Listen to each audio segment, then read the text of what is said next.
Hello दोस्तों, स्वागत है आपका विज्ञान वृक्ष ऑनलाइन प्लेटफॉर्म के ऊपर।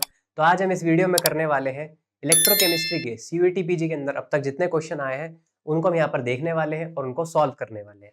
चलिए हम यहाँ पर स्टार्ट करते हैं सबसे पहले क्वेश्चन के साथ। तो देखिए सबसे पहला क्वेश्चन है आपकी स्क्रीन पर, ये आपका 2022 में आया हुआ है। आपसे पूछा क्या गया है, एक लैटिमर डायग्राम आपको गिवन है, उसने एक्स वाई और जेड तीन यहाँ पर वैल्यूज दे दी है और यहाँ पर उसने अलग अलग पोटेंशियल की वैल्यूज गिवन दी है। वो ये पूछ रहा है कि एक्स वाई और जेड की यहाँ पर वैल्यूज क्या होने वाली है। तो देखो, जब भी हम लैटिमर डायग्राम में या फिर जब भी आपसे कुछ ऐसे टाइप से पूछा जाए कि ये देखो, एक के लिए यहाँ पर कुछ पोटेंशियल की वैल्यू दे दी, फिर दूसरे के लिए कुछ पोटेंशियल की वैल्यू दे दी और सीधा पूछ ले कि भाई 1 और 3 के बीच में जो है डायरेक्टली अगर मैं निकालूं तो क्या होगा आंसर।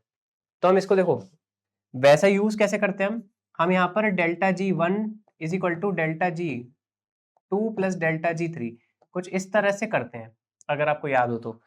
लेकिन अब बार बार आप यहाँ पर इस तरह से तो नहीं बनाओगे इक्वेशंस, तो हम डायरेक्टली अगर लिखें तो आप क्या लिखते हो कि जो आपका n3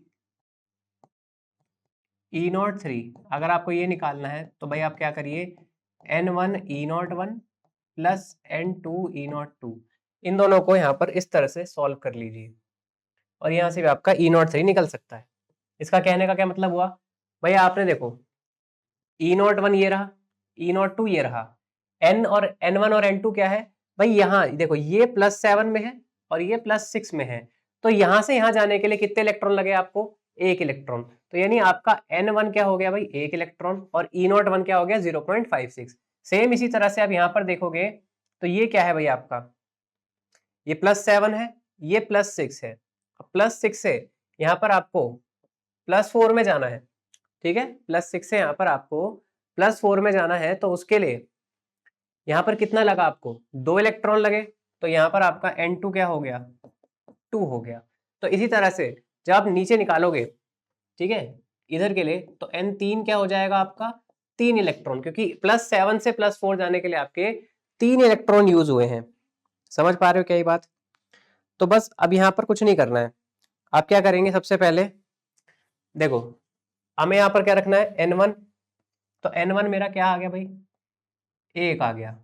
E0 क्या है मेरा, 0.56 है, बिल्कुल ठीक बात, प्लस दूसरी तरफ क्या है, 2 इलेक्ट्रॉन, और E0 की वैल्यू क्या दी है भाई, 2.26 दी है, ठीक है। डिवाइड में देखो, मैं N3 जो यहाँ पर गिवन है आपका, जो यहाँ से N3 आया है, मैं उसे नीचे डिवाइड में ले जाऊं तो मेरा E03 आ जाएगा, और E03 आपका क्या है यहाँ पर, Y है, तो यहाँ पर से डायरेक्टली आपको Y की वैल्यू ही मिल जाएगी। भाई सही बात है ना, आपको यहाँ से डायरेक्टली Y की वैल्यू ही मिल जाएगी। तो क्यों ना चलिए अब यहाँ से Y की वैल्यू निकाल लें हम। तो देखो मैं यहाँ पर इसको 3 से डिवाइड कर दूंगा तो ये आपका Y हो जाएगा, ठीक है। तो देखिए अब यहाँ पर जब आप सॉल्व करोगे तो देखो 0.56 और 2.26 का अगर आप डबल करोगे तो ये क्या हो जाएगा, 4.52, और इसे 3 से जब डिवाइड करोगे तो ये वैल्यू आपकी आ जा रही है 1.69, ठीक है, क्लोज क्लोज है 1.69 के। तो ये आपका Y आ गया है, ठीक है, थोड़ा सा और देख लो, ये आपका 1.69, ठीक है भाई। तो आपका जो Y है, यानी यहाँ पर जो ये आपका E0 आया है वो 1.69 वोल्ट्स आया है, और देखो Y मुझे एक ही जगह पर दिख रहा है 1.69, तो यहीं से आपका ऑप्शन 2 हो गया करेक्ट, ठीक है, यहीं से आपका ऑप्शन 2 करेक्ट आंसर हो जाएगा। बाकी आप देखो थोड़ा सॉल्व वॉल्व करना चाहो बाकी का तो वो भी देख लो। अगर आप x की बात करो तो +4 से +2 में जा रहे हो, है ना, +4 से +2 में जा रहे हो, तो देखो अब यहाँ पर E03 जिसको मैं डायरेक्टली x लिख दूं, x इज इक्वल टू आपका देखो +4 से पहले +3 वाले के लिए आपका 0.95 है, प्लस का एक ही इलेक्ट्रॉन लग रहा है, तो एक ही इलेक्ट्रॉन के हिसाब से मैंने मल्टीप्लाई नहीं किया। फिर देखो +3 से +2 जाने में आपको 1.51 वोल्ट लग रहे हैं, यहाँ पे भी एक इलेक्ट्रॉन है इसलिए मैंने 1 से मल्टीप्लाई नहीं किया, डायरेक्ट लिखा नहीं। अब देखो यहाँ +4 से +2 जाने में आपके 2 इलेक्ट्रॉन यूज हो रहे हैं, तो आप डिवाइड बाई 2 करोगे जो कि N3 आपका। अब इसे सॉल्व कर लेना, ये वैल्यू आपकी 1.23 वोल्ट ही होगी, ठीक है, 1.23 वोल्ट ही हो जाएगी ये x की वैल्यू। सेम इसी तरह से आप जब z की वैल्यू को भी सॉल्व करोगे ना, यहाँ पर देखो ये +7 से सीधा +2 के लिए, तो आप क्या करोगे, इसका इसका इसका और इसका, इन सबको जैसे अभी तक ऐसे ऐड किया ना हमने, सबको ऐसे ऐड करना और डिवाइड बाय 5 कर देना +7 से +2 जाने के लिए, तो आपको जो यहाँ पर वैल्यू दिखाई देगी, देखो मैं करके दिखा देता हूँ चलिए। तो देखो आपका z क्या होगा भाई, देखो सबसे पहले आप लिखोगे 0.56 प्लस आप यहाँ पर लिखोगे 2.26 का मल्टीप्लीकेशन विद 2 प्लस फिर आप यहाँ पर 0.95 और 1.51 0.95 प्लस 1.51। उसके बाद अब यहाँ पर होल को डिवाइड करोगे किससे, 5 से। जब आप इसको सॉल्व कर लोगे तो ये वैल्यू आपकी 1.51 वोल्ट ही आती हुई दिखाई दे जाएगी। तो ये भाई आपकी z की वैल्यू आ गई। लो क्या ये बात समझ पा रहे हो किस तरह से सॉल्व करना है। तो ये सा क्वेश्चन है, बस एक चीज सॉल्व करने से वैसे काम हो गया आपका। अगर आप चाहो तो देखो x वैल्यूज के अकॉर्डिंग भी कर सकते थे, पर y से मुझे दिख रहा था कि एक ही ऑप्शन है जहां पर अलग है, यानी चारों ऑप्शन अलग दिख रहे हैं मेरे को यहाँ पर, तो इसके बेसिस पे आसान थोड़ा आंसर निकालना। क्लियर है, चलिए। तो आई थिंक ये क्वेश्चन समझ में आ गया होगा आपको कैसे करना था। अगला क्वेश्चन देखते हैं। तो ये क्वेश्चन देख लीजिए, ये भी आपका 2022 में आया है, और इस क्वेश्चन में मैं पहले बता देता हूँ, एनटीए ने आपको मार्क्स टू ऑल दिया था, सॉरी सीयूटी पीजी वालों ने यहाँ पर इसको मार्क्स टू ऑल दिया था। क्यों? क्योंकि इन लोगों ने यहाँ पर टाइपिंग एरर किया था। देखिए जब भी आप इनफाइनाइट डाइल्यूशन की बात कर रहे हैं, सबसे पहली बात इनफाइनाइट डाइल्यूशन का क्या मतलब हो गया भाई, आप यहाँ पर भर भर के इसमें वाटर ऐड कर रहे हैं, है ना, एडिशन ऑफ वाटर, यही तो कर रहे हो आप। और जब हम वाटर की बात करते हैं तो यानी ये क्या है भाई, एक पोलर मीडियम, है ना। तो पोलर मीडियम में हम ये बात जानते हैं कि जैसे जैसे आप मेटल का आयन लेंगे आपके यहाँ पर H2O की वजह से इंटरेक्शंस होनी स्टार्ट हो जाती है, कुछ इस तरह से। तो अलग अलग तरह से यहाँ पर देखो हर तरफ से आपके H2O जो होंगे इसको घेर लेंगे, और जितना ज्यादा ये H2O को अपने पास बुलाएगा उतना ही ज्यादा इसका स्फीयर बढ़ जाएगा। और इस स्फीयर का नाम, ये जो देख रहे हो आप, ये पानी के साथ, अब इसको इन सबको लेकर मूव करना पड़ेगा आगे की तरफ, और इसी को आप यहाँ पर बोलते हैं हाइड्रेशन स्फीयर। ठीक है, इसी को कहा जाता है हाइड्रेशन स्फीयर। यही होता है भाई आपका हाइड्रेशन स्फीयर। तो जब भी आप यहाँ पर कंडक्टेंस निकालते हैं, ठीक है, जब भी आपको यहाँ से कंडक्टेंस बतानी है, कंडक्टेंस किस पे डिपेंड करती है, मोबिलिटी पे। जितनी ज्यादा मोबिलिटी उतना ज्यादा कंडक्टेंस। तो यहाँ पर जब आप मोबिलिटी देखोगे ना, तो जो मोबिलिटी होगी वो डिपेंड करती है हाइड्रेशन साइज की। ठीक है, हाइड्रोजन स्फीयर का जो साइज है उस पर डिपेंड करती है।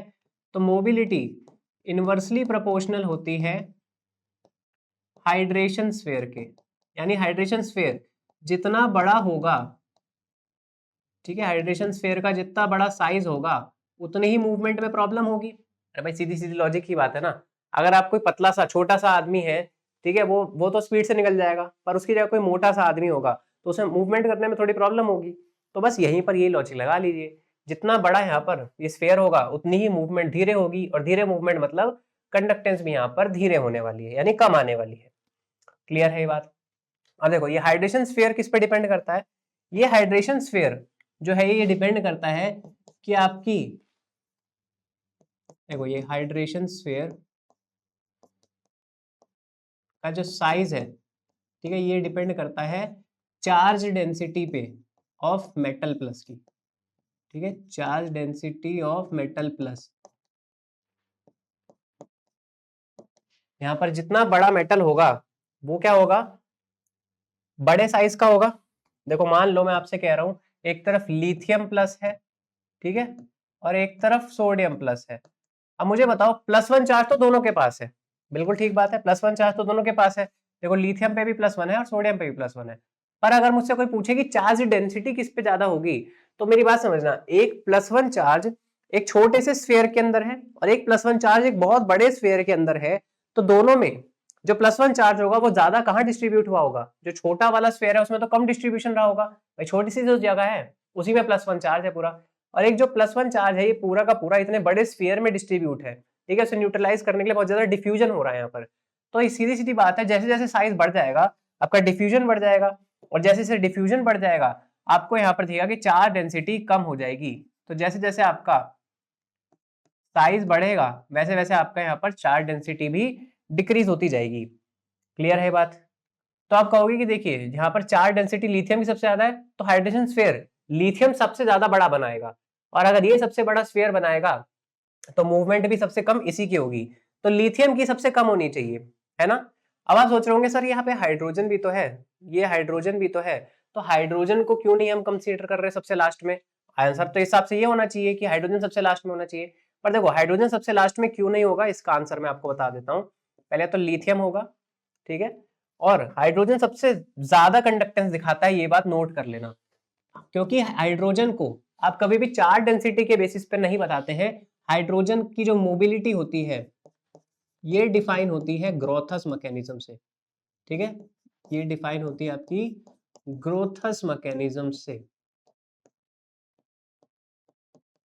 देखो ग्रोथस मैकेनिज्म को आप थोड़ा सा एक बार पढ़े पढ़े होंगे आपने, ये सब चीजें, ग्रोथस मैकेनिज्म क्या होता है, तो वो आपको क्या बताता है कि अगर एक मीडियम में H प्लस और OH, मान लो मैं पानी की बात करूं, तो पानी में H प्लस और OH ये सबसे ज्यादा फास्टेस्ट आयन होंगे। क्यों सबसे ज्यादा फास्टेस्ट आयन होंगे ये लोग? क्योंकि जो पानी होगा, ठीक है, मान लो ये आपका मैंने पानी का मॉलिक्यूल बनाया, ऐसे करके देखो सारी जगह पर ऐसे पानी के ये लगे होंगे, है ना, तो होगा क्या, जैसे ही आप यहाँ पर H प्लस डालोगे ना, तो ये इसके जो लोन पेयर होते हैं, ओके, ये इसे एब्स्ट्रैक्ट करते हैं, और जैसे ही एब्स्ट्रैक्ट करेगा, अब देखो इसको एब्स्ट्रैक्ट करते ही इसके H2O3 मॉलिक्यूल बन गया, ठीक है, सॉरी H3O प्लस मॉलिक्यूल बन गया, जैसे इसको एब्स्ट्रैक्ट करेगा H3O प्लस मॉलिक्यूल बनेगा। अब जैसे इस पे प्लस चार्ज आएगा, क्या करेगा, अब ये अपने H को निकालना चाहेगा, तो जो इसका लोन पेयर होगा अगले वाले होगा, वो इसको एब्स्ट्रैक्ट करेगा, और सेम काम यहाँ पर अगला ऑक्सीजन करेगा, ऐसे ही चलता रहेगा। तो आपको दिखेगा कि ये H प्लस ये तो इसी के साथ रुक गया, लेकिन लास्ट में जो वो यहां से H प्लस को बाहर निकालेगा, है ना, यही सेम फिनोमिना चलता रहेगा, और एक H प्लस OH के बाहर बाहर निकलेगा। तो थोड़ी देर बाद आपको दिखेगा कंटेनर में यहां से स्टार्ट हुआ था ये फिनोमिना, और इतनी तेजी से हुआ कि आपको H प्लस यहां दिखाई देगा एकदम, ठीक है, यहां स्टार्ट हुआ था लेकिन H प्लस अब आपको यहां दिखाई दे रहा है। भले ये H प्लस यहीं पर रुक गया, लेकिन दूसरा जो H प्लस निकला है तो H प्लस ही ना, तो मूवमेंट तो H प्लस की दिखाई देगी ना आपको, ठीक है। अगर आप सोचोगे कि नहीं सर ये तो H प्लस है, इसको मूवमेंट तो ऐसे करते हुए जाएगा तो ही तो कंडक्टेंस दिखाएगा, लेकिन नहीं, हो क्या रहा है यहाँ पर, इलेक्ट्रॉन की ही तो फ्लो हो रही है, इलेक्ट्रॉन फ्लो हो रहा है, तो इस H प्लस को यहाँ पर एक्सप्लेन करता है ये ग्रोथस मैकेनिज्म से। इसलिए H प्लस और OH माइनस ये सबसे ज्यादा फास्टेस्ट मोबिलिटी करते हैं पानी के मीडियम में, क्योंकि इसके अंदर OH माइनस आयन भी सेम इसी तरह से मूवमेंट करेगा। OH माइनस क्या करेगा, H प्लस एब्स्ट्रैक्ट करेगा, यहाँ से OH माइनस रिलीज होगा, इसी तरह से ये ऐसे H प्लस को एब्स्ट्रैक्ट करता हुआ निकलेगा और लास्ट में OH माइनस दिख जाएगा आपको, ठीक है। तो इसलिए H प्लस तो सबसे ज्यादा होना चाहिए था, ठीक है, ऑप्शन 3 भी काट दोगे, H प्लस सबसे ज्यादा होना चाहिए था, लिथियम सबसे कम। पर अब इसमें प्रॉब्लम पता है क्या है, जो एनटीए ने करी है, उसने क्या करा है, देखो साइज के अकॉर्डिंग पोटेशियम और लिथियम के हिसाब से, देखो सोडियम बीच में आना चाहिए था, तो इसने क्या कर दिया, सोडियम को आगे कर दिया और पोटेशियम को बीच में कर दिया है, तो ये इसकी यहाँ से मिस्टेक आई थी, ठीक है, ये इसकी मिस्टेक है एक्चुअली में। तो यहाँ पर ये ऑप्शन जो है ये सोडियम प्लस नहीं होना चाहिए यहाँ पर, और ये पोटेशियम प्लस नहीं होना चाहिए। यहाँ पर जो ऑप्शन बनेगा करेक्ट ऑप्शन, वो होगा आपका पोटेशियम प्लस यहाँ पर और सोडियम प्लस यहाँ पर, यानी लिथियम का सबसे कम, फिर सोडियम का और फिर पोटेशियम का, क्योंकि इसका साइज बड़ा है तो हाइड्रेशन स्फीयर सबसे कम बनेगा इसका, ठीक है, सबसे कम पानी के मॉलिक्यूल इसी के साथ चिपके हुए होंगे, तो ये आपका यहाँ से करेक्ट आंसर होगा, ठीक है, समझ आ गया आई थिंक आपको। चलिए अगला क्वेश्चन देख लीजिए, ये क्वेश्चन देख लो एक बार, देखो आपको एक सेल दे दिया है, ठीक है, अब देखो सेल पे वो देखो क्या बोल रहा है, यहां पर कॉपर को उसने लेफ्ट में लिया है कैथोड पे, सॉरी एनोड पे, ठीक है, यहां पर हम जब भी आप सेल रिप्रेजेंट करते हैं तो आप ऐसे ही करते हैं ना, एनोड और राइट में कैथोड, है ना, यानी आप यहाँ पर मेटल को लिखते हैं, फिर मेटल प्लस को लिखते हैं, फिर सॉल्ट ब्रिज, फिर आपका अगला मेटल आता है और मेटल, कुछ इस तरह से आप कैथोड एनोड रिप्रेजेंट करते हो। तो यहाँ पर देखो उसने कहा है लेफ्ट साइड में कॉपर जो है वो एनोड पे है और जो जिंक है वो कैथोड पे है। देखो कायदे से आप कहोगे कि सर डैनियल सेल में तो ऐसा उल्टा होता है, लेकिन हो सकता है इसने यहाँ पर ये इलेक्ट्रोलिटिक सेल बनाया हो, है ना, उसने हो सकता है यहाँ पर इसको इलेक्ट्रोलिटिक सेल बनाया हो। हम ये नहीं कह सकते ना, इसने ये देखो इसने इलेक्ट्रोकेमिकल सेल मेंशन किया है, उसने ये तो नहीं कहा है ना कि ये गैल्वेनिक सेल है ना, ये बात तो उसने नहीं कही है, तो हम यहाँ पर ये कह सकते हैं कि हाँ जी ये हो सकता है इलेक्ट्रोलिटिक सेल हो। तो इसके केसेस के अकॉर्डिंग हमें मानना पड़ेगा, तो जब हम यहाँ से ई नॉट निकालेंगे, है ना, यहाँ से जब ई नॉट सेल निकालोगे तो E naught of cathode minus E naught of anode कुछ इस तरह से निकाला जाता है, दोनों के हम रिडक्शन पोटेंशियल की वैल्यूज लेके चलते हैं। और अब देखो कैथोड पे कौन है, जिंक 2 पॉजिटिव। तो कैथोड के लिए रिडक्शन वैल्यू देखो ये है -0.76। तो ये रिडक्शन पोटेंशियल की वैल्यू रख ली हमने, फिर माइनस। फिर एनोड कौन है हमारा, कॉपर, तो 0.34 इसे लेके चलना पड़ेगा मुझे। तो जब आप इसे सॉल्व करोगे तो ये वैल्यू आएगी -1.10 वोल्ट। ये आपका ई नॉट सेल आ गया। तो इसके अकॉर्डिंग 2 कट गया और 4 कट गया। अब देखो, जब भी आप गैल्वेनिक सेल या फिर इलेक्ट्रोलाइटिक सेल किसी की भी बात करते हो, हमेशा याद रखना ये चीज LOAN, यानी लेफ्ट पर ऑक्सीडेशन होता है, ठीक है, और एनोड आपका नेगेटिव होता है। तो लेफ्ट में आप एनोड को बोलते हो ना, लेफ्ट पे ऑक्सीडेशन वाला एनोड पे ऑक्सीडेशन, और एनोड का जो साइन होता है वो हमेशा नेगेटिव होता है। क्लियर है भाई, ये बात तो समझ आती है ना। तो देखो ये जिंक जो है यहाँ पर कैथोड पे है, तो ये कैसा होना चाहिए, यहाँ पर पॉजिटिव साइन के साथ। तो देख लो जहां जहां जिंक नेगेटिव दिया है पहले तो उसे भी उड़ा दो, तो ये भी कट गया। आपका ऑप्शन 3 करेक्ट आंसर हो जाएगा कि जिंक जो होगा वो इलेक्ट्रोड पॉजिटिव होगा। क्लियर है।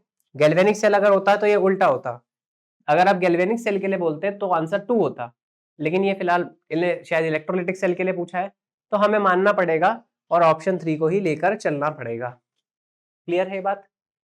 चलिए इस क्वेश्चन को देखो, ये आपका आया था CUET PG 2023 के अंदर। देखो उसने एक असर्शन दिया है और एक रीजन दिया है। असर्शन कह रहा है कि अमोनियम नाइट्रेट को हम सॉल्ट ब्रिज में यूज करते हैं। ठीक है भाई, देख लेते हैं। तो देखो सॉल्ट ब्रिज क्या होता है भाई, आपका एक मान लो एक कंटेनर ये था, ये कंटेनर एक था। हम ये कहते हैं कि जो यहाँ पर इलेक्ट्रोड्स लगे होते हैं ना, वो कनेक्टेड होते हैं इस तरह से वायर्स के थ्रू। ठीक है, पर एक टाइम बाद ना यहाँ पर जो सेल है वो वर्क करना बंद कर देता है। क्यों? क्योंकि यहाँ पर कॉन्सेंट्रेशन जो होती है, देखो यहाँ पर क्या हो रहा है, ऑक्सीडेशन होने की वजह से पॉजिटिव चार्ज नीचे आया जा रहा है, आया जा रहा है, और इधर क्या हो रहा है, रिडक्शन होने की वजह से नेगेटिव चार्ज नीचे बढ़ रहा है। तो हो क्या रहा है, अब थोड़े टाइम बाद ये जो पॉजिटिव चार्ज है वो इतना बढ़ चुका होगा कि यहां से ये इलेक्ट्रॉन को ऊपर जाने ही नहीं देगा, ये पॉजिटिव ही उसे अपनी तरफ खींचने की स्टार्ट कर देगा। ठीक है, और एक बार बाय चांस ये इलेक्ट्रॉन, चलो बाय चांस निकल भी गया, कुछ कर आके ये बाहर से निकल गया, उसके बाद ये जो नेगेटिव चार्ज यहाँ पर बनेगा ना, ये नेगेटिव चार्ज और नेगेटिव चार्ज के बीच में इतनी रिपल्शन होंगी कि यहाँ पर स्टेबल ही नहीं होता है। तो ये पॉजिटिव और नेगेटिव चार्ज बनने की वजह से यहाँ पर आपका सेल काम करना बंद कर देता है। तो इसको ओवरकम करने के लिए कि भाई ये प्रॉब्लम ना हो, इसको रोकने के लिए हम क्या करते हैं, एक चीज यूज करते हैं। ठीक है, एक चीज यूज करते हैं। आप ना यहाँ पर इन्वर्टेड यू शेप्ड ट्यूब लेते हैं, इन्वर्टेड यू शेप्ड ट्यूब लेते हैं, जिसे आप इन्वर्टेड यू ट्यूब कहते हैं। ठीक है, वो वाला यूट्यूब नहीं है, ये इन्वर्टेड यू ट्यूब लेते हैं, और इस इन्वर्टेड यू ट्यूब के अंदर आप कुछ चीजें फिल करते हैं, और इसके अंदर जो हम फिल करते हैं उसी चीज को आप कहते हो यहाँ पर इलेक्ट्रोलाइट। ठीक है, यहाँ पर हम एक इलेक्ट्रोलाइट का इस्तेमाल करते हैं। ठीक है, इलेक्ट्रोलाइट का इस्तेमाल, देखो कौन सा इलेक्ट्रोलाइट हम यहाँ पर यूज कर रहे हैं, जो हम यहाँ पर इलेक्ट्रोलाइट यूज करते हैं उसका काम क्या होता है। देखो उसमें ना एक पॉजिटिवली चार्ज होगा और एक नेगेटिव चार्ज का, ठीक है, एक पॉजिटिव और नेगेटिव चार्ज होगा। तो जो पॉजिटिव चार्ज होगा वो क्या करेगा, नेगेटिव वाले सेक्शन की तरफ मूव करेगा, और जो नेगेटिव चार्ज होगा वो पॉजिटिव वाले सेक्शन की तरफ मूव करेगा, और इन दोनों को एक दूसरे से न्यूट्रल कर देगा।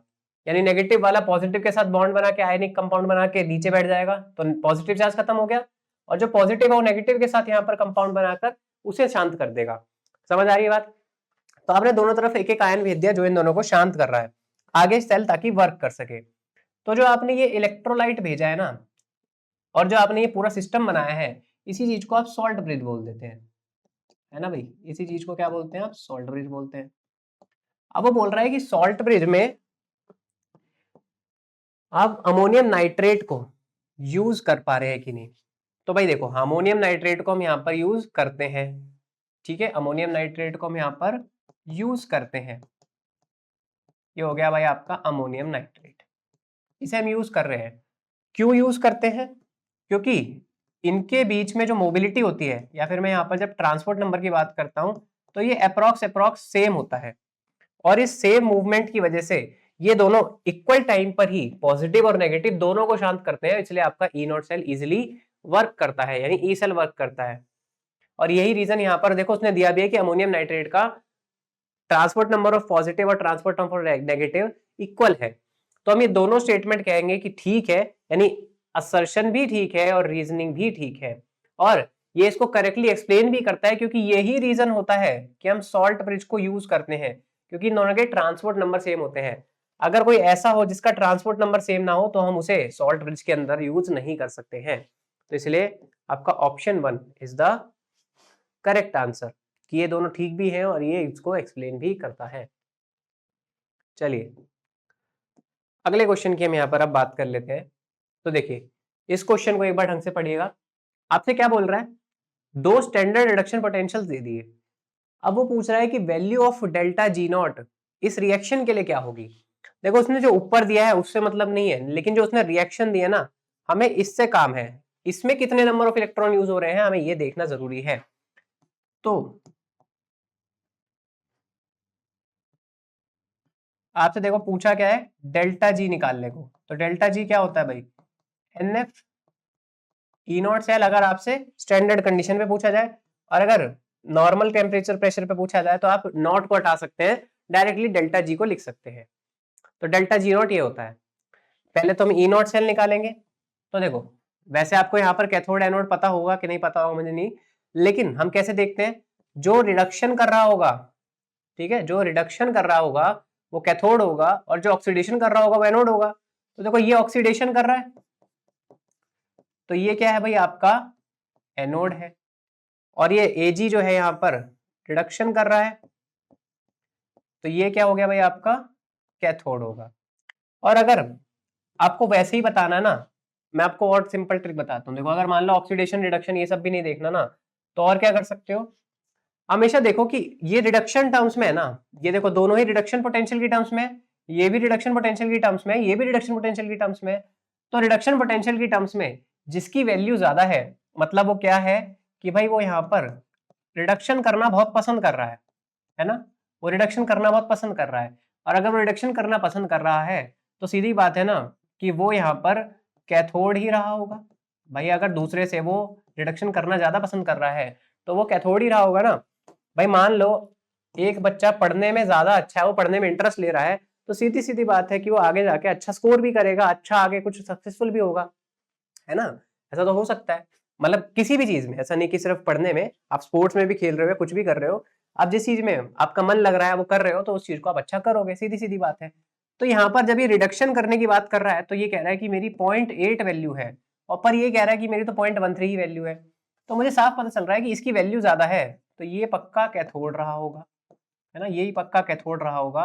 और ये बेचारा यहाँ पर एनोड की तरह बिहेव करेगा, क्योंकि ये ऑक्सीडेशन करना ज्यादा प्रेफर करेगा इसके मुकाबले।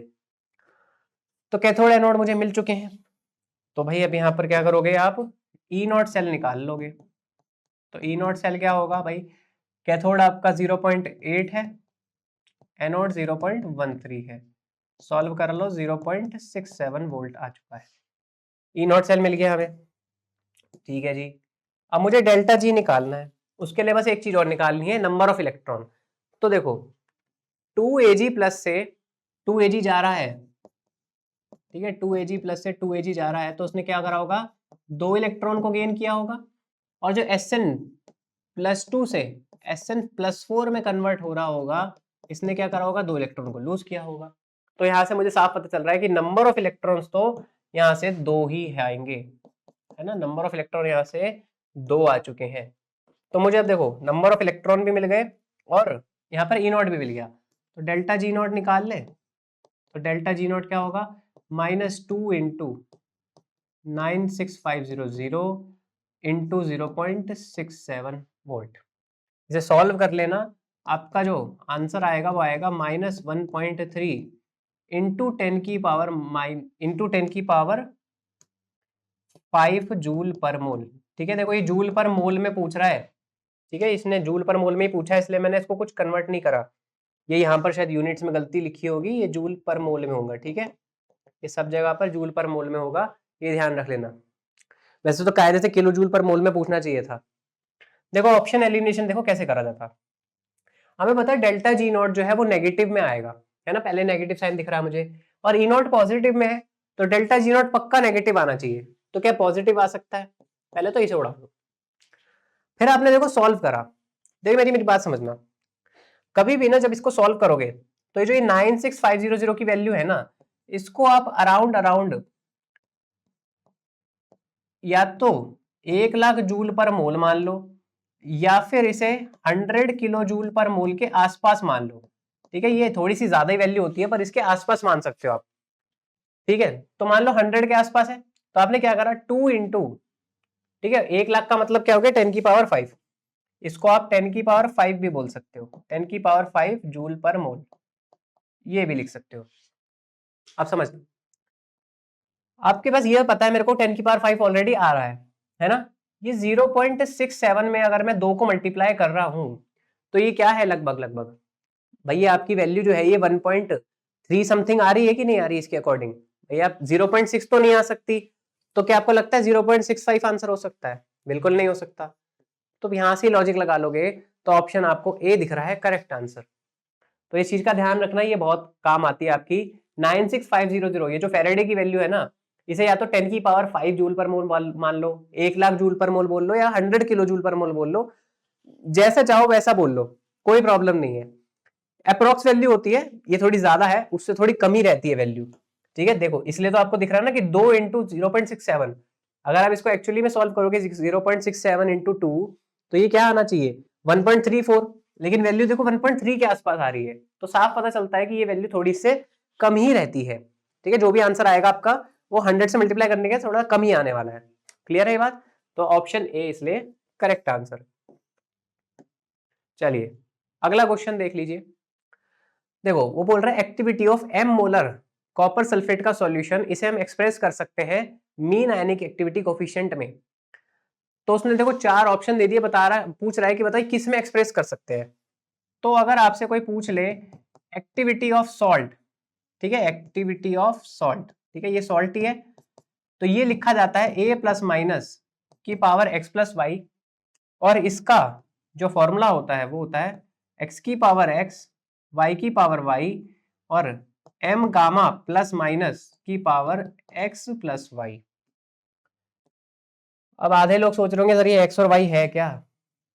तो देखो आप जो ये कॉपर सल्फेट, जैसे जो भी सॉल्यूशन दिया है आपको, कॉपर सल्फेट दिया है ना यहाँ पर, तो आप क्या करो कॉपर सल्फेट को डिसोसिएट कर दो, तो आप क्या लिखोगे 1 copper 2 plus plus 1 SO4 2 minus, यही लिखोगे। तो जो आपका ये कोफिशिएंट आया ना, ये 1 और 1, ये 1 यहाँ पर x है और ये वाला 1 यहाँ पर y है। जो एनायन के साथ 1 लगाया वो y है, और जो कैटायन के साथ स्टोइचियोमेट्री आती है उसे आप x बोलते हो। फॉर एग्जांपल अगर आप मुझसे बोलो कि K2SO4 के लिए क्या होगा x और y, तो आप क्या बोलोगे यहाँ पर जी 2 K प्लस निकला और 1 SO4 2 नेगेटिव निकला, तो यहां से x क्या हो गया, यहां से मेरा x हो गया 2 और यहां से मेरा y हो गया 1। बस x और y फाइंड कर लिया, अब बस इस फॉर्मूले में रखना है, कुछ नहीं करना अब इसके आगे। कॉपर सल्फेट के लिए x और y दोनों 1 है, तो आप क्या लिखोगे एक्टिविटी इज इक्वल टू 1 की पावर 1 इंटू 1 की power 1 into M gamma plus minus की पावर 1 प्लस 1, तो 1 1 1 तो 1 ही हो गया, तो m का स्क्वायर और गामा प्लस माइनस का भी स्क्वायर, ये भाई आपकी एक्टिविटी आ चुकी। बताओ यार क्या मुश्किल है ये? देखो ये ए वाला ठीक है, तो ऑप्शन के अकॉर्डिंग आप कहोगे कि मेरा A only is the correct answer. ठीक है, क्या ये समझ आ गया भाई कैसे करना था इसको? अगर आप मुझसे ये पूछोगे ना बताओ सर इसका क्या होगा, इसके लिए निकाल के दिखाओ, तो देखो इसके लिए कैसे निकलेगा, आप यहाँ पर एक्टिविटी बोलोगे 2 की पावर 2 इंटू 1 की power 1 into M into gamma plus minus की पावर 2 प्लस 1, तो ये बन जाएगा आपका 4 एम गामा प्लस माइनस की पावर 3, जो कि आपको ये वाले ऑप्शन में दिखाई दे जाएगा, है ना? समझ पा रहे हो? पर हमें इसके लिए तो पूछा नहीं, तो अभी फिलहाल मैंने सिर्फ आपको ये एक आइडिया दे दिया कि कैसे आप कर सकते थे। चलिए आई होप आपको समझ आ गया होगा कि इस क्वेश्चन को कैसे सॉल्व करना होता है जब भी आपसे पूछा जाए। आइए नेक्स्ट क्वेश्चन की बात करते हैं। देखो ये तो नॉर्मल आपसे सेल ही पूछ लिया, सेल रिप्रेजेंटेशन कैसे की जाती है किसी भी सेल की। देखो जब भी आप सेल रिप्रेजेंटेशन करते हो आप लेफ्ट में क्या लिखते हो जी, एनोड, है ना। और एनोड को भी कैसे लिखा जाता है, सबसे पहले मेटल की रॉड लिखते हैं हम लेफ्ट में, सबसे एक्सट्रीम लेफ्ट में, जो कि सॉलिड फॉर्म में होती है। फिर हम मेटल लेते हैं जिसका आयन यहाँ पर बना होगा, ये जनरली एक्वस फॉर्म में होता है। फिर सॉल्ट ब्रिज आता है, फिर अगले मेटल का आयन होता है जो कि एक्वस फॉर्म में होता है, और एंड भी आपका मेटल रॉड से ही होती है जो कि राइट साइड होती है एक्सट्रीम। तो एक्सट्रीम लेफ्ट भी और एक्सट्रीम राइट भी दोनों ही आपके मेटल्स होते हैं और बीच में आपके आयंस आ जाते हैं। ये होता है सेल रिप्रेजेंटेशन। क्लियर है भाई, ये सेल रिप्रेजेंटेशन होता है। अब मुझे बस एनोड और कैथोड ही तो पहचानना है। एनोड क्या होता है, ऑक्सीडेशन, और कैथोड क्या होता है, रिडक्शन। तो देखो Ag प्लस से Ag में जा रहा है तो रिडक्शन हो रहा होगा। अगर रिडक्शन हो रहा है तो ये मेरा पक्का कैथोड वाली साइड पे आएगा, ठीक है बिल्कुल। तो Ag देख लो कैथोड वाली साइड पे आ रहा है, सब जगह पर आ रहा है जी। पर किस तरह से रिप्रेजेंटेशन होती है कि जो रॉड होती है यानी जो मेटल होता है विदाउट एनी चार्ज वो सबसे राइट में आता है और जो आयन है उसका बीच में आता है, ठीक है। तो मुझे देखो कहां कहां दिख रहा है ऐसा, ये दोनों ऑप्शन तो काट सकता हूं मैं, क्योंकि यहां पर देखो रॉड को अंदर कर दिया और आयन को बाहर कर दिया, तो ये तो खत्म हो गया ऑप्शन। अब पहले वाले की बात करोगे वो आपका फिर सीधी सीधी बात है एनोड पे आएगा, मैग्नीशियम आपका एनोड पे आ गया। अब एनोड पे आएगा तो सबसे लेफ्ट पे आपका रॉड होनी चाहिए और राइट में फिर आपका आयन, पर यहाँ देखो सबसे लेफ्ट में ही आयन कन्वर्ट कर दिया इसने, तो आपका फोर्थ ऑप्शन बिल्कुल करेक्ट है, सबसे लेफ्ट में रॉड और सबसे राइट में भी रॉड। समझ आती भाई कैसे करना था इस क्वेश्चन को। चलिए अगले क्वेश्चन की देखो जब आप कोई भी लैटिमर डायग्राम को पढ़ते हैं, ठीक है, जैसे लैटिमर डायग्राम है उसने 3-4 रिडक्शन पोटेंशियल दे दी, 4-5 स्पीसीज दे दी। कभी भी आपसे ये पूछ लिया जाए, या तो आपसे यहाँ पे पूछ सकता है कि देखो ये E01 है, ये E02 है, डायरेक्टली मुझे बताओ यहाँ से यहाँ तक का E0 कैसे होगा, जो कि हमने पहले क्वेश्चन में देखा था। या फिर इसमें क्वेश्चन बनता है कि बताइए डिसप्रपोर्शनेशन स्पीशीज कौन सी होगी जो यहाँ पर डिसप्रपोर्शनेशन रिएक्शन दिखाएगी। तो डिसप्रपोर्शनेशन रिएक्शन देखने के लिए या फिर स्पीशीज देखने के लिए हमेशा ध्यान रखना जो भी स्पीशीज है उसका जो लेफ्ट वाला E0 है, ठीक है, जिससे मैं E0 लेफ्ट लिख रहा हूं, और जो उसके आगे E0 होगा जो कि उसके राइट साइड में, यानी इसे मैं E0 राइट लिख रहा हूं। अगर किसी भी जगह पर आपको दिख जाए कि E0 ऑफ राइट ज्यादा है E0 ऑफ लेफ्ट से, तो वो स्पीशीज पक्का डिसप्रपोर्शनेशन दिखाएगी दिखाएगी। फॉर एग्जाम्पल देखो यहां देखो, यहां पे मैं स्टार्ट कर रहा हूं 0.36 से, देखो ये वाली स्पीशीज तो कभी नहीं हो सकती, अरे ClO4 माइनस तो नहीं हो सकती ना, इससे लेफ्ट में तो कुछ है ही नहीं, तो इसको तो पहले उड़ा दो जहां जहां ClO4 माइनस है। स्टार्ट करते हैं इससे ClO3 माइनस से, इसके लेफ्ट में देखो 0.36 है, तो अब क्या होना चाहिए, E0 राइट कम होनी चाहिए थी, लेकिन देखो E0 राइट E0 लेफ्ट से ज्यादा है, तो इसका मतलब मेरा ClO3 माइनस डिसप्रपोर्शनेशन रिएक्शन दिखाएगा।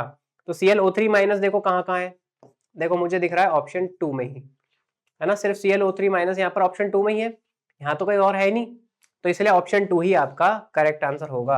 अब आप सोच रहे होंगे सर क्यों OCl माइनस क्यों दिखा रहा है, तो ढंग से देखो OCl माइनस के लिए आप ढंग से देखो, ये स्पीशीज है ना, तो इसके लेफ्ट वाले में 0.5 है, तो कम होनी चाहिए थी वैल्यू, पर देखो वैल्यू बढ़ के 0.88 हो गई और बढ़ गई, तो यहां पर भी E0 राइट ज्यादा है E0 लेफ्ट से, तो इस केस में भी डिसप्रपोर्शनेशन होगा। तो इसलिए देखो दोनों स्पीशीज यहाँ पर दिखाई दे रही हैं। क्या ये बात समझ आती है कि कैसे हम क्वेश्चन को सिर्फ इसमें अप्रोच करते हैं। बहुत बेसिक क्वेश्चन आते हैं, करना चाहो तो बिल्कुल बेसिक क्वेश्चन होते हैं, ज्यादा कुछ टफ आता नहीं है इसमें। चलिए अगले क्वेश्चन की बात करते हैं।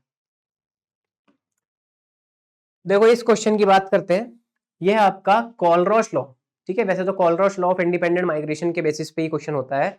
हम इसमें क्या करते हैं भाई, हम ये कहते हैं कि जो आपका लेमडा नॉट, मान लो मुझे पूछ रहा है किसका, BaOH होल ट्वाइस का, ये मुझसे पूछ रहा है, तो कैसे निकालूंगा मैं, देखो अगर मैं लेमडा नॉट ऑफ BaCl2 ले लूं, ठीक है, इससे मुझे क्या मिलेगा, एक तो Ba का लेमडा मिलेगा और B और Cl के 2 लेमडा मिल जाएंगे, 2 Cl मिलेंगे इसमें से मुझे। अब मुझे देखो Ba तो चाहिए लेकिन ये 2 Cl नहीं चाहिए, ठीक है, इसमें से 2 Cl मिलेंगे मुझे, एक्चुअली में इसको पता कैसे लिखा जाता है, पता ही होगा वैसे तो।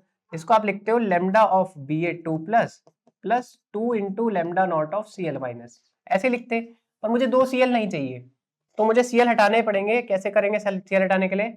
मैं क्यों ना ऊपर जो दिया हुआ है लेमडा नॉट ऑफ NaCl उसे माइनस कर दूं। अब देखो, ये करने से पहले ना, पहले मैं आपको एक आइडिया देता हूं। आपको OH चाहिए ना, तो मुझे 2 OH चाहिए, तो पहले मैं क्या करता हूं, लेमडा नॉट ऑफ NaOH को ऐड कर लेता हूं। पर देखो मुझे 2 OH चाहिए, तो मुझे क्या करना पड़ेगा, 2 लेमडा नॉट लेने पड़ेंगे NaOH के लिए। तो मुझे इससे 2 Na और 2 OH मिल गए।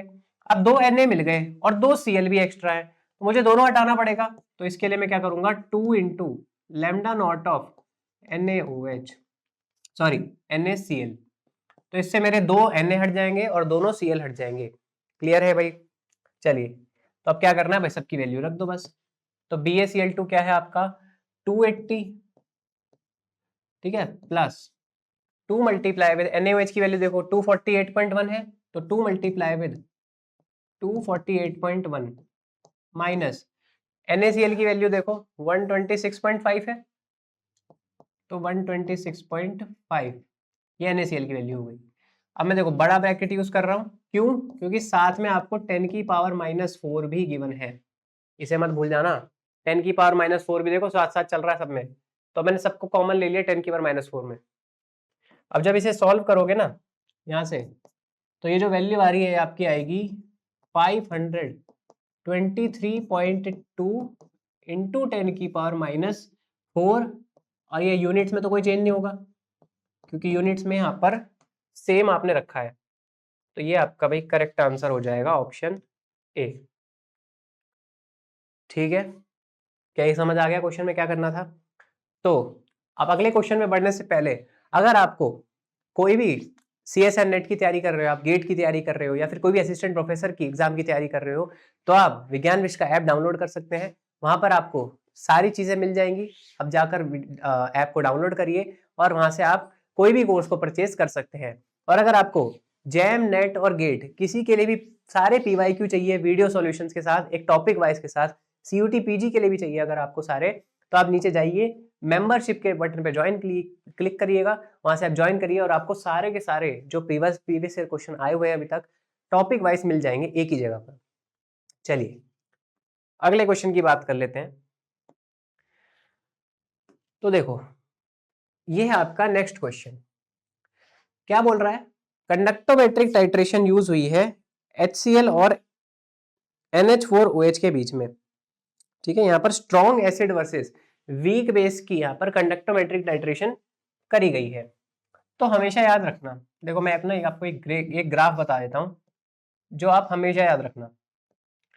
यहां पर आप लेते हो कंडक्टेंस और यहां आप जनरली वॉल्यूम लेते हो, जो भी आप ऐड करते हो। जनरली बेस की वॉल्यूम ऐड होती है, हम जनरली एसिड को ऊपर लेते हैं।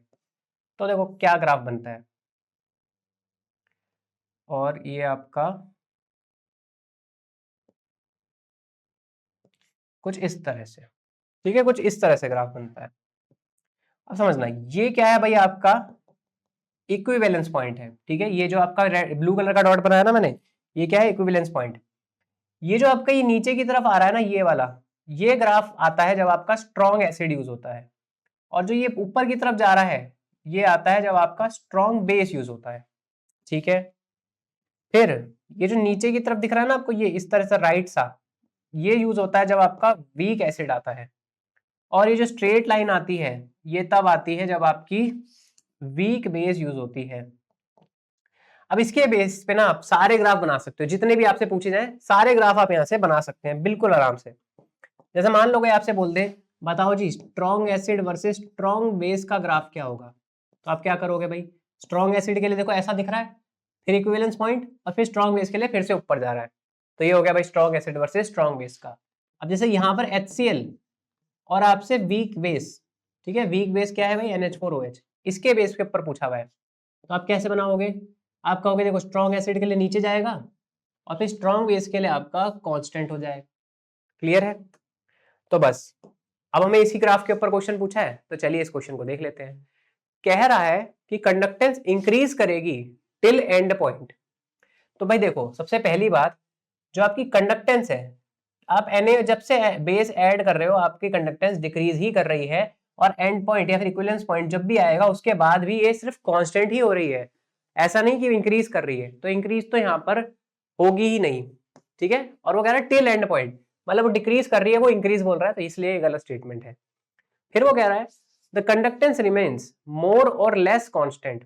तो देखो यहाँ पर डिक्रीज हो रही है ना, कांस्टेंट तो हो रही है ना एंड पॉइंट तक, भाई एंड पॉइंट तक आपकी ये वैल्यू कांस्टेंट थोड़ी है ना, डिक्रीज हो रही है, तो ये स्टेटमेंट भी गलत है, वो तो कांस्टेंट बोल रहा है। अब वो कह रहा है कि देखो यहाँ पर देखना, द कंडक्टेंस रिमेन्स मोर और less constant after the end point. वो कह रहा है एंड पॉइंट के बाद आपका जो कंडक्टेंस है वो मोर और लेस कांस्टेंट रहेगा, ठीक है। और चौथी स्टेटमेंट देखो क्या रहा है, the conductance increases after the end point with the volume of NH4OH added, ठीक है। तो देखो वैसे ना ये थोड़ा सा ना, ये वैसे इसे कांस्टेंट बनता है, लेकिन ये एक्चुअली में हल्का सा इंक्रीज कर रहा होता है ये ग्राफ, ठीक है। अगर आप यहाँ पर थोड़ा सा ध्यान दो तो यहाँ ना ये हल्का सा इंक्रीज कर रहा होता है, बिल्कुल हल्का सा। कैसे, देखो ये बिल्कुल ऐसा ना, थोड़ा सा ऐसे कांस्टेंट तो होता है, लेकिन ये हल्का हल्का इंक्रीज कर रहा होता है, कुछ इस तरह से, कुछ इस तरह से। तो आप यहाँ पर क्या कहोगे, द कंडक्टेंस रिमेन यहाँ पर constant after the end point, ठीक है। यहाँ पर क्या होगी भाई, देखो वॉल जो बेस होता है ना, यहाँ पर आप ऐड करते हो जब अमोनियम हाइड्रोक्साइड में, तो इक्विवेलेंस पॉइंट के बाद, ठीक है, इक्विवेलेंस पॉइंट के बाद आपका यहाँ पर क्या होता है, ये कांस्टेंट बन जाता है, ठीक है। इक्विवेलेंस पॉइंट के बाद ये कांस्टेंट बन जाता है। लेकिन देखो जब आप एंड पॉइंट की बात कर रहे हो ना, तो इसके बाद अगर आप एक्सेस में और NH4OH डाल दोगे यहाँ पर, अब इसके बाद और NH4OH डाल दोगे, तो OH माइनस की कॉन्सेंट्रेशन यहाँ पर बढ़ने की वजह से यहाँ पर क्या होता है भाई, ये इंक्रीमेंट की तरफ बढ़ता है, ठीक है। तो इसलिए आपका यहाँ से फोर्थ स्टेटमेंट करेक्ट हो जाता है। तो कंडक्टेंस आपकी इंक्रीज कर जाएगी after the end point with the volume of NH4 added. चलिए अगले क्वेश्चन की बात करते हैं। तो ये आपका यहाँ पर नेक्स्ट क्वेश्चन, तो देखो इस क्वेश्चन में क्या कह रहा है, आयनिक स्ट्रेंथ ऑफ अ सॉल्यूशन जो कि 0.1 मोलल है NaCl और 0.01 मोलल है कैल्शियम क्लोराइड, एज्यूम करना है कंप्लीट डिसोसिएशन। तो यहाँ पर सॉल्यूशन के लिए आयनिक स्ट्रेंथ क्या होगी। तो देखो आयनिक स्ट्रेंथ ना, आयनिक स्ट्रेंथ जब आप निकालते हो तो उसका फॉर्मूला क्या होता है, ये होता है हाफ समेशन ऑफ MiZi², ठीक है। ये होता है आयनिक स्ट्रेंथ का फॉर्मूला, और सॉल्यूशन के लिए पूछ रहा है, यानी आपको क्या करना पड़ेगा भाई, आयनिक स्ट्रेंथ ऑफ NaCl निकालनी पड़ेगी और आयनिक स्ट्रेंथ ऑफ कैल्शियम क्लोराइड निकालनी पड़ेगी, और इन दोनों को ऐड कर देना, तो ये आयनिक स्ट्रेंथ ऑफ सॉल्यूशन बन जाएगा, सीधी बात है। अब देखो ये तो आप कर लोगे, लेकिन देखो जब यहाँ पर निकालने बैठोगे ना, तो देखो NaCl के लिए निकालोगे, फिर CaCl2 के लिए निकालोगे, तो इतना लंबा काम मत करो।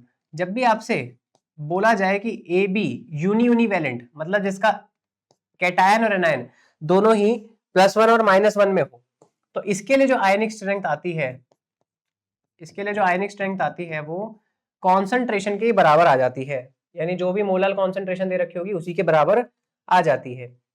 और अगर आपको दिया गया है AB2 टाइप, जिसमें से कैटायन जो है वो +2 हो, एनायन -1 में हो, तो ऐसे केस में जो आपका आयनिक स्ट्रेंथ आता है वो होता है 3m, ठीक है। तो इस तरह से देखो अलग अलग पूरी टेबल बनती है ये। तो आपको यहाँ पर मैंने 2 वैल्यूज तो बताई दी है, तो आपसे कभी भी आपसे AB और AB2 पूछ लेना, यूनिवैलेंट का ध्यान रखना। लेकिन यूनिवैलेंट मतलब जैसे सोडियम पॉजिटिव है और Cl नेगेटिव, तो ये है यूनिवैलेंट। CaCl2 की बात करोगे तो कैल्शियम +2 में है, क्लोरीन -1 में है, तो ये AB2 टाइप का है। तो अब मैं इस वाले डायरेक्ट रिजल्ट को यूज करने वाला हूं यहाँ पर। तो देखो I ऑफ NaCl क्या होगा, m ही, m कितना दिया है यहाँ पर इसको 0.1, बिल्कुल ठीक है जी, प्लस 3 इंटू एम होगा CaCl2 के लिए, इसके लिए m क्या दिया है भाई 0.01, इसे सॉल्व कर लेना, 0.13 आपको यहाँ पर दिखेगी, 0.13 molal ionic strength for solution, ठीक है। ये आपकी आयनिक स्ट्रेंथ आ जाएगी फॉर सॉल्यूशन, तो आपका option A is the correct answer. अब देखो ये कितना सिंपल हो गया। अगर अब यहीं पर लगे हुए होते ऐसे हाफ mi/z² करके, तो कितना टाइम लगता। ये जो रिजल्ट है ना, ये भी इसी फॉर्मूले से आया है, कहीं सोचो कि मैंने कुछ अलग से बनाया है, ये भी इसी फॉर्मूले का ही रिजल्ट है, बस मैंने आपको डायरेक्टली बता दिया ताकि आप इसको इजीली कर पाए। ठीक है, चलिए अगले क्वेश्चन की बात करते हैं। तो देखो इस क्वेश्चन में क्या कह रहा है, यहां पर ये कि हाफ सेल की रिएक्शन दे रखी है उसने, दो और फिर बोल रहा है स्टैंडर्ड पोटेंशियल बताओ ई नॉट सेल। तो भाई कुछ नहीं यार, ई नॉट सेल पूछ रहा है ना, ई नॉट सेल पूछ रहा है, तो E naught of cathode minus E naught of anode. देखो कैथोड और एनोड कौन होंगे, देखो ये भी रिडक्शन की टर्म्स में दी है, ये भी रिडक्शन की टर्म्स में दी है, तो रिडक्शन की टर्म्स में ये वैल्यू तो पॉजिटिव में है और ये वैल्यू नेगेटिव में है, मतलब ये भाई रिडक्शन करना बहुत पसंद करेगा क्योंकि पॉजिटिव में वैल्यू है, ये इसका प्लस पॉइंट है और ये इसका नेगेटिव में, मतलब ये इसके लिए इतना खुश नहीं है, तो ये रिडक्शन करना इतना पसंद नहीं करेगा। तो सीधी बात है, जो रिडक्शन ज्यादा पसंद कर रहा है वो ही कैथोड पे यहाँ पर बनेगा, और जो यहाँ पर इतना पसंद नहीं कर रहा है वो पक्का एनोड होगा। बस ये काम कर लिया। तो कैथोड की वैल्यू देखो 0.17 है, तो आप 0.17 रखोगे, माइनस पहले लिखोगे, अब ये वैल्यू एनोड की -0.76 है, तो अब -0.76 दोबारा लिखोगे। जब इसे सॉल्व करोगे तो ये वैल्यू आएगी 0.93 वोल्ट्स पॉजिटिव की। ठीक है, अब देखो यहां पर कोई ऑप्शन गिवन तो नहीं है 0.93 वोल्ट्स का, तो हम पहले तो देखो ये तो कट जाएंगे जो यहाँ पर सब्ट्रैक्ट वगैरह हो रहे हैं, है ना, तो जो वैल्यू इसके सबसे क्लोज है 1.1, हमें या तो यही मानना पड़ेगा या फिर मे भी हो सकता है इस क्वेश्चन में भी कुछ मिस प्रिंटिंग रही हो। ठीक है, तो 0.93 वोल्ट्स आपका यहाँ से करेक्ट आंसर है, तो हम क्लोजेस्ट को कहेंगे, तो भाई आपका सेकेंड ऑप्शन करेक्ट होगा। चलिए अगले क्वेश्चन की यहाँ पर बात कर लेते हैं। तो reduction potential of hydrogen half cell will be negative if, तो समझना आप यहाँ पर क्या कह रहे हो जी, कि रिडक्शन पोटेंशियल यानी दो हाइड्रोजन दो इलेक्ट्रॉन लेकर H2 बन रहा है ना, ये रिएक्शन है रिडक्शन की। अब मैं अगर इसका पूछूं कि ई सेल क्या होगा, तो नर्स्ट इक्वेशन क्या लिखोगे, ठीक है, अब यहाँ पर ई लिखोगे, E is equal to E naught minus, अगर हम 298 केल्विन की बात करें तो 0.0591, एन यहाँ पर कितने, दो इलेक्ट्रॉन, लॉग प्रोडक्ट यहाँ पर लिखते हैं आप लेफ्ट में सबसे ऊपर, प्रोडक्ट में देखो क्या होगा, ये गैस होगी प्रोडक्ट में, तो हमें प्रेशर ऑफ H2 को लेना पड़ेगा, डिवाइड बाय, अब यहां पर क्या है रिएक्टेंट, रिएक्टेंट में क्या क्या आयन है सिर्फ, तो हमें H प्लस का स्क्वायर करना पड़ेगा। ठीक है, तो ये बन गई भाई आपकी नर्स्ट इक्वेशन। अब हम एक और चीज जानते हैं कि जब आप हाइड्रोजन की बात करते हैं तो उसका ई नॉट 0 होता है, यानी मेरा जो ई होगा, ठीक है, जो मेरा यहाँ पर ई होगा वो होगा -0.0591/2 log pressure of hydrogen divide by H plus की कॉन्सेंट्रेशन का स्क्वायर। सही बात है, अब समझना E ऑलरेडी यहां पर नेगेटिव में आएगा, लेकिन वो कब आएगा नेगेटिव में, जब आपका ये जो न्यूमरेटर है, ठीक है, ये जो प्रेशर है ये यहां पर ज्यादा हो। ठीक है, नेगेटिव में कब आएगा, जब ये लॉग, इस वाले लॉग की वैल्यू पॉजिटिव में आएगी, यानी मैं कहूं अगर कि log pressure of hydrogen bye H plus की कॉन्सेंट्रेशन का स्क्वायर, ये अगर पॉजिटिव होगा यानी 0 से बड़ा होगा तो ही आपका E नेगेटिव आएगा, है ना। और मैं इनडायरेक्टली क्या कह सकता हूं कि भाई आपका जो न्यूमरेटर है वो अगर बड़ा है डिनोमिनेटर से तो ये वैल्यू पॉजिटिव होगी, तो मुझे इनडायरेक्टली ये देखना है कि जो प्रेशर ऑफ हाइड्रोजन है वो ज्यादा होना चाहिए H प्लस के स्क्वायर से। देखो दोनों अगर इक्वल हो जाएंगे ना, अगर मान लो ये भी 1 है और ये भी 1 है, तो ऊपर भी 1 आ जाएगा नीचे भी 1 आ जाएगा, और log 1 आपका 0 हो जाता है ना, log 1 तो 0 ही हो जाता है, तो E आपका 0 हो जाएगा, तो कभी भी ऊपर और नीचे सेम वैल्यू तो नहीं आ सकती, है ना। यहां पर देखो ये वैल्यू सेम नहीं हो सकती 1 और 1, और अगर आप नीचे ऊपर 2 ले लोगे और नीचे 2 ले लोगे, है ना, अगर आप ऊपर 2 ले लोगे और नीचे 2 ले लोगे तो ऊपर तो 2 रहेगा लेकिन नीचे 2 का स्क्वायर आपका 4 बन जाएगा। तो देखो यहां पर फिर क्या हो रहा है, ये 2 आपका लेस देन हो गया 4 से, है ना, तो यानी आपका यहाँ पर कम हो गया है प्रेशर, तो ये भी नहीं हो सकता, प्रेशर ज्यादा होना चाहिए। देखो यहाँ पर ये भी फिर से प्रेशर कम है, तो यहाँ भी गलत हो गया। आपका ऑप्शन 3 करेक्ट है। इसमें प्रेशर तो 2 है, लेकिन जो आपकी हाइड्रोजन की कॉन्सेंट्रेशन जब आप 1 का स्क्वायर करोगे तो 1 ही रहेगी, है ना। तो प्रेशर ऑफ हाइड्रोजन आपका यहाँ 2 है, और H प्लस कॉन्सेंट्रेशन का स्क्वायर होने के बावजूद भी ये 1 है। तो देखो ये pH2 आपकी वैल्यू है जो वो ज्यादा है H प्लस की कॉन्सेंट्रेशन से, तो आपका यहाँ से E जो होगा वो नेगेटिव ही होने वाला है। क्लियर है भाई? तो इसलिए आपका option C is the correct answer. ठीक है, बेसिक सा क्वेश्चन था, बस थोड़ा सा समझना था। कई बार जल्दबाजी में क्या होता है, हम ये देखते हैं कि हाँ भाई ये 1-1 तो ठीक है, ये 2-2 को भी कई बार ना लोग, वैसे अगर ये ऐसे तो नहीं पूछा जाएगा, पर ई नॉट के केसेस में हो सकता है ऐसा कुछ पूछ लिया जाए तो आप वहां पर कंफ्यूज हो जाओ। ठीक है, कई बार ये हो जाता है जल्दबाजी में, तो इस चीज का ध्यान रखना। इजी सा क्वेश्चन था बिल्कुल। आइए नेक्स्ट क्वेश्चन की बात करते हैं। अगला क्वेश्चन है देखो ये, according to the moving boundary method. तो देखो हिटॉर्फ मेथड की जब हम बात करते हैं ना, ठीक है, हिटॉर्फ मेथड की बात करते हैं तो ये उसके थ्रू आता है। और इसका जो फॉर्मूला होता है ना, जब आप यहाँ पर ट्रांसपोर्ट नंबर ऑफ पॉजिटिव की बात करते हो तो ये होता है आपका लेंथ। ठीक है, जो भी लेंथ की मूवमेंट होती है वो मल्टीप्लाई विद ए क्या होगा भाई यहाँ पर आपका, ठीक है, ए क्या हो गया भाई आपका यहाँ पर, और सी आपकी क्या है, कॉन्सेंट्रेशन नीचे divide by Q by F. ठीक है, ये होता है आपका formula transport number of positive के लिए। तो ए आपका यहाँ पर क्या है भाई, क्रॉस सेक्शन एरिया होता है। ठीक है, जो ए है आपका यहाँ पर देखो, ये लेंथ है एल तो, और ए आपका क्रॉस सेक्शन एरिया है, सी आपकी कॉन्सेंट्रेशन है, क्यू तो हमें पता है चार्ज होता है, और एफ क्या है, फेरेडेज कांस्टेंट। तो ये तो भैया बता ही दोगे, इसमें तो कोई दिक्कत नहीं है क्या होते हैं आपस में। तो ये होता है फॉर्मूला। तो अब देख लो यहाँ पर कौन सा इक्वल हो रहा है। देखो ए स्क्वायर नहीं होता, काट दो, सी स्क्वायर नहीं होता, ये भी काट दो। ठीक है, यहाँ पे देखो फिर सी स्क्वायर कर दिया, ये भी काट दो। तो ये आपका फोर्थ ऑप्शन ही इज द करेक्ट आंसर। तो length multiply with cross section area into concentration. ठीक है, ये सब पावर 1 में होता है, 2 पावर में कुछ नहीं होगा।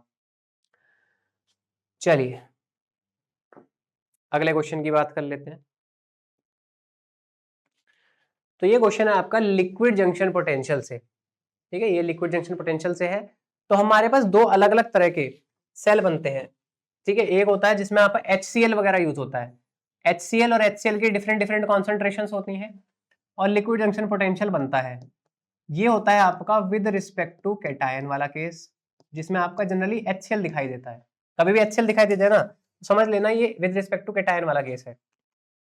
और इसके लिए जब आप ELJP लिखते हो तो ये होती है transport number of anion minus transport number of cation RT by F ln activity of +-2 और एक्टिविटी ऑफ +-1।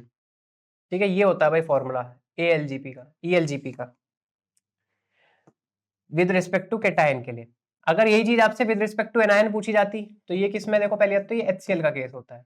अगर ये आपसे पोटेशियम क्लोराइड का केस पूछता ना, AgCl KCl इस टाइप का क्वेश्चन, ठीक है, पोटेशियम क्लोराइड बल्कि AgCl लिखूं मैं अगर, तो इसके केसेस में आपको बोलते हैं कि विद रिस्पेक्ट टू एनायन का केस है ये। और इसमें जो आपका ELJP होता है, ये होता है transport number of cation minus transport number of anion RT by F ln A+-1 by A+-2। ठीक है, होता कुछ नहीं है भाई, उसी चीज को बस ऊपर कर दो। देखो इस चीज को आपस में जब ऊपर नीचे लेके जाओगे तो एक नेगेटिव साइन आएगा, वो नेगेटिव आप आगे मल्टीप्लाई करोगे तो यही फॉर्मूला बन जाएगा। लिक्विड जंक्शन पोटेंशियल तो सेम ही हो सकता है ना, पर देखो क्यों हम अलग अलग लिखते हैं फिर भी, क्योंकि इसके अंदर जो आप ये लिख रहे हो ना, इसके अंदर जो आप ये मूवमेंट करते हो, इसमें आपका जो A+-2 होता है ये ज्यादा होता है यहाँ पर A+-1 से, और इस केस में आपका A+-1 जो है वो ज्यादा होता है A+-2 से।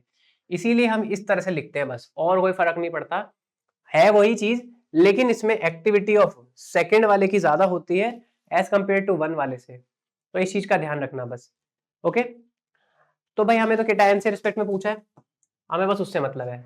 अब वो कह रहा है कि ELJP ऑलरेडी नेगेटिव है ना, और उसने देखो A+-2 की वैल्यू ऑलरेडी बोल दी कि A+-1 से ज्यादा है, तो ये वाली टर्म तो पॉजिटिव है, ये उसने कंफर्म पहले ही कर दिया कि ये चीज तो पॉजिटिव है। ठीक है, ये चीज पॉजिटिव है, अब ये चीज पॉजिटिव है, फिर भी ELJP यहाँ पर नेगेटिव आ रहा है, देखो नेगेटिव बोल रहा है ना, तो वो क्यों आ रहा है? नेगेटिव आने का रीजन और क्या हो सकता है? तो वो रीजन होता है भाई आपका ट्रांसपोर्ट नंबर्स। ये अगर आपका यहाँ पर T पॉजिटिव से ज्यादा होगा तो सीधी बात है, देखो ये वैल्यू बड़ी है छोटी है, तो यहाँ पर वैल्यू पॉजिटिव होगी, तो ये वैल्यू पॉजिटिव होते ही ELJP पॉजिटिव हो जाएगा। लेकिन अगर ट्रांसपोर्ट नंबर ऑफ कैटायन ज्यादा हो एनायन से तो ये वैल्यू आपकी नेगेटिव में बन जाती है, और अगर ये नेगेटिव बन जाएगी तो ELJP भी नेगेटिव हो जाएगा। तो यानी transport number of cation is greater than transport number of anion. ये देखो ये जीरो पीरो तो कुछ नहीं होता, और ये ज्यादा नहीं होगा, अगर ये ज्यादा होगा तो ये पॉजिटिव होना चाहिए था। क्लियर है ये बात? तो ELJP नेगेटिव आ रहा है मतलब T पॉजिटिव ज्यादा रहा होगा T माइनस से। चलिए समझ आ गया होगा आई थिंक ये क्वेश्चन। अगले क्वेश्चन की बात करते हैं। तो देखिए जब आप कॉलरोस लॉ पढ़ते हैं ना, तो डी बाय हकल ऑनसागर इक्वेशन भी आपकी वहां पर आती है, जो कि इफेक्ट्स को लेती है, आपके एसिमेट्रिक इफेक्ट और इलेक्ट्रोफोरेटिक इफेक्ट, इसको भी कंसीडर करती है। लेकिन ये बात होती है जब आप लो इलेक्ट्रिक फील्ड की बात करते हो तो आपको ये इफेक्ट बड़े आराम से दिखते हैं, है ना। लो इलेक्ट्रिक फील्ड पे ये दोनों इफेक्ट दिखाई देते हैं, तो अब कोई दिक्कत नहीं होती है, ये दोनों इफेक्ट आराम से दिखाई दे जाते हैं। लेकिन जैसे ही आपकी इलेक्ट्रिक फील्ड हाई हो जाती है ना, हाई इलेक्ट्रिक फील्ड पे क्या पंगा हो जाता है, आप देखो जैसे आप इलेक्ट्रिक फील्ड बढ़ा दोगे ना, तो एसिमेट्रिक इफेक्ट किस वजह से आता है? सर जो पॉजिटिव होता है ना, वो ऐसे नेगेटिव का एक सिमेट्रिक आयनिक स्फीयर लेके बैठा होता है। लेकिन जैसे ही आप यहाँ पर और यहाँ पर दो रॉड्स लगा देते हो और इनके बीच में पोटेंशियल क्रिएट कर देते हो, ये पॉजिटिव मान लो ये नेगेटिव मान लो, तो अब क्या होगा, जैसे ये बैटरी यूज कर दोगे ना, तो ये नेगेटिव क्या करेगा, पॉजिटिव की तरफ भागेगा, और ये पॉजिटिव क्या करेगा, नेगेटिव की तरफ भागेगा। लेकिन ये भागते तो हैं, लेकिन साथ साथ आपको दिख रहा होगा कि ये दोनों आपस में अट्रैक्ट भी हो रहे हैं। तो रिपल्शन, जैसे ये भागने की कोशिश करेगा, ये दोनों एक दूसरे को अट्रैक्शन भी दिखाते हैं, और इस अट्रैक्शन दिखाने की वजह से ये जो अभी तक इक्विवेलेंट था ना, ये चारों तरफ कैटायन और एनायन एक तरफ एक समान थे, यानी यूनिफॉर्म में थे, अब वो यूनिफॉर्मिटी यहां से खत्म हो जाती है और ये कुछ ऐसा बन जाता है, ठीक है, यूनिफॉर्म ना रहकर अब ये थोड़ा सा आगे की तरफ शिफ्ट होने लग जाती है वैल्यूज, और इसी वजह से आपको एसिमेट्रिक इफेक्ट दिखाई देता है, और ये कंट्रीब्यूट करता है आपकी थोड़ी सी मूवमेंट में। देखो अब देखो यहां से ये मूव करना चाह रहा है, ये मूव करना चाह रहा है, पर ये दोनों क्या कर रहे हैं, आपस में ड्रैग लगा रहे हैं, और इस ड्रैग की वजह से थोड़ी सी मूवमेंट रिस्ट्रिक्ट होती है। अब मूवमेंट अगर रिस्ट्रिक्ट हो रही है तो क्लियर बात है भाई, आपकी मूवमेंट अच्छी नहीं हो रही है, तो आपका लेमडा भी थोड़ा सा चेंज लाएगा, यानी लेमडा एम भी थोड़ा सा डिक्रीज करेगा। और इसीलिए तो हम लेते हैं ना कि lambda M minus lambda naught M, lambda naught minus B, और ये जो बी होता है इसी में ही आपका a प्लस बी आता है, याद है, a प्लस बी रूट सी, कुछ इस तरह से ऐसे ही आता है ना। a के साथ अब अलग बात है, a की कोफिशिएंट में भी साथ में कुछ वैल्यूज आती हैं, इसमें फिर विस्कोसिटी और भी सारे ड्रैग्स लगते हैं, इसमें एसिमेट्रिक के साथ साथ इलेक्ट्रोफोरेटिक भी लगता है। तो ये जो ये बना है ना, ये एसिमेट्रिक इफेक्ट का कांस्टेंट, ये आपका क्या है, ड्रैग ही तो है, माइनस हो रहा है ना, ये ड्रैग ही तो हो रहा है, तो ये होता है।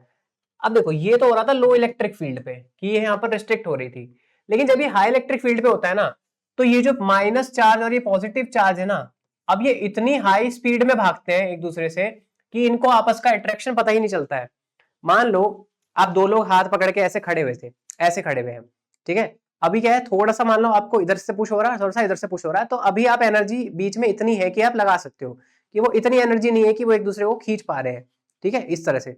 अब मान लो कोई बहुत तेज आपको हाथ ऐसे खींच ले एकदम, है ना, तो अब क्या होगा, अब आपका हाथ यहाँ से छूट जाएगा, ऐसा राइट, एकदम से हाथ छूट जाएगा।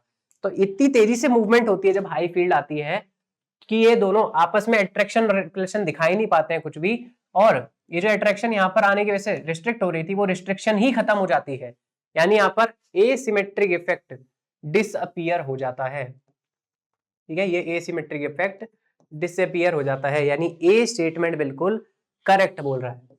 तो ये वाला काट दो, ए सही है। तो अब देखो दूसरी चीज है इलेक्ट्रोफोरेटिक इफेक्ट। अब इलेक्ट्रोफोरेटिक इफेक्ट क्या बोलता है, वो कहता है कि जो ये आपका आयन है ना, कैटायन, उसके साथ ना वाटर भी तो लगा होगा, यानी इसका जो नेगेटिव पार्ट है वाटर का, ओ वाला, ये ओ क्या करेगा, इसको अट्रैक्ट कर रहा होगा, इसको स्टेबलाइज कर रहा होगा OH2 में, और सेम काम नेगेटिव वाला H के साथ कर रहा होगा, यानी H यहाँ पर अट्रैक्ट रहे होंगे इसके साथ कुछ इस तरह से, है ना, ऐसे ही अट्रैक्शन रिपल्शन दिखा रहे होंगे कुछ इस तरह से। तो होगा क्या, ये मूवमेंट जब करते हैं तो ये वाटर और वाटर के बीच की रिपल्शंस भी आ जाती हैं। ये जो दो सॉल्वेंट है ना, ये सॉल्वेंट भी आपस में ड्रैग करते हैं, ये सॉल्वेंट की भी ड्रैग यहाँ पर इन्वॉल्व हो जाती है, इसी को आप इलेक्ट्रोफोरेटिक इफेक्ट बोलते हो।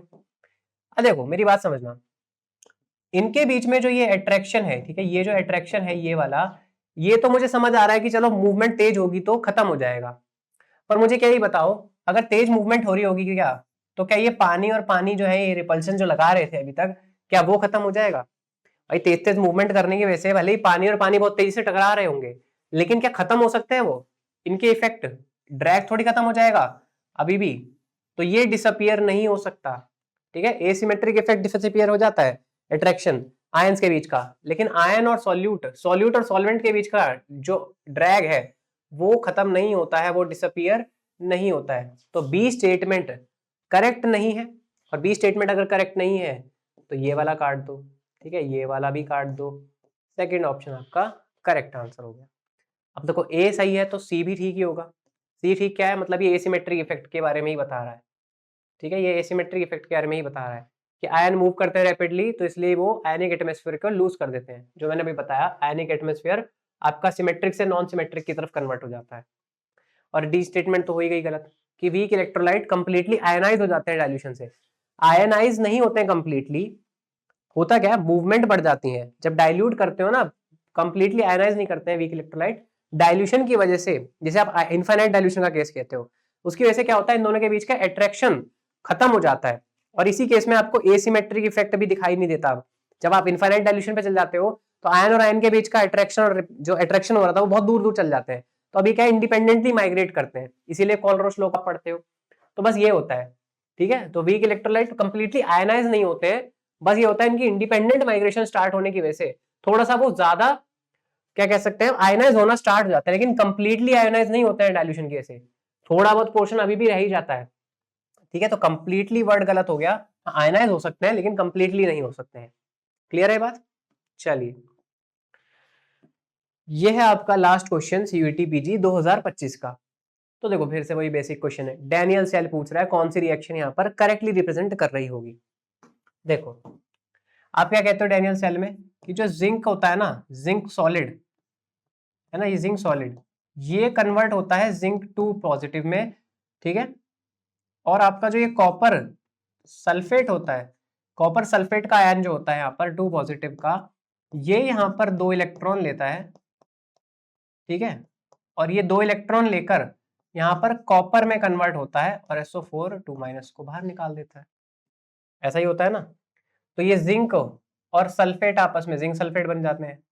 वैसे तो हम अलग अलग लेते हैं, लेकिन मैं बस बता रहा हूँ रिएक्शन में कि अगर आप पूरी रिएक्शन को यहाँ पर दिखाना चाहो तो कैसे दिखा सकते हो।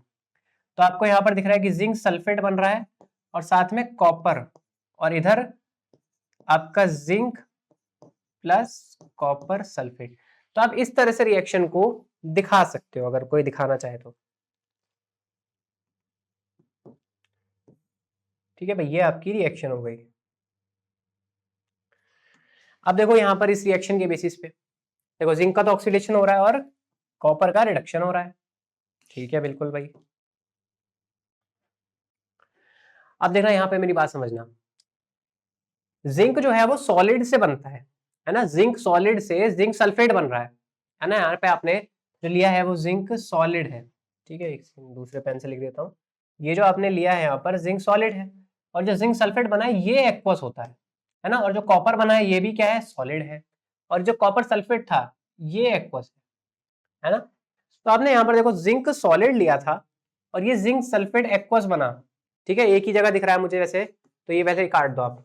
जिंक सॉलिड जो होगा वो जिंक सल्फेट एक्वस में बन रहा है, और जो सल्फेट कॉपर सल्फेट एक्वस है वो कॉपर सल्फेट सॉलिड में बन रहा है, यानी ऑप्शन 3 ही आपका करेक्ट आंसर हो जाएगा, ठीक है। फर्स्ट क्लास वगैरह में पढ़ते हो जब ये आप इलेक्ट्रोकेमिस्ट्री 12वीं क्लास में, उस टाइम पे पढ़ाया जाता है ये चीज कि जिंक जो है यहाँ पर ऑक्सीडाइज होता है और सल्फेट के साथ रिएक्ट करके जिंक सल्फेट बना लेता है, नीचे सॉल्ट बन जाता है, और कॉपर सल्फेट से कॉपर निकलता है 2+ का, और इलेक्ट्रॉन लेकर कॉपर की रॉड पर चिपक जाता है ना।